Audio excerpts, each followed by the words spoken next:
Director madam Shri, principal madam Shri, સ્ટાફગણ અને વિદ્યાર્થી, આજનો વિષય છે ગીતાજીના શ્લોક, અધ્યાય 3, શ્લોક નંબર 38 થી 40। ધૂમેના વિયપી વિહર્યથા મલેન ચ યથોર્બેના વૃત ગર્ભસ્થા તેદેના વૃતમ।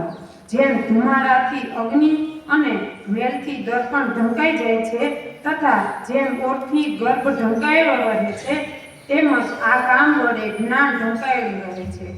આવૃતમ જ્ઞાનમેતેન જ્ઞાનીનો નિત્યવૈરીના કામરૂપેણ કાંતે દુષ્પુરાણેન ચ। હે કાંતે, આ અગ્નિને પેઠે કદી પૂર્ણ ન થનારા કામરૂપી જ્ઞાનીઓના નિત્યવૈરી વડે માણસનું જ્ઞાન ઢંકાયેલું છે। ઇન્દ્રિયાણી મનો બુદ્ધિરસ્યા ધનિષ્ઠા મૂર્જયતિ એતે વિમોહ્યતે જ્ઞાનમાં વૃતમ દેહિતમ। ઇન્દ્રિયો, મન અને બુદ્ધિ એ સર્વ આનું રહેઠાણ કહેવાય છે।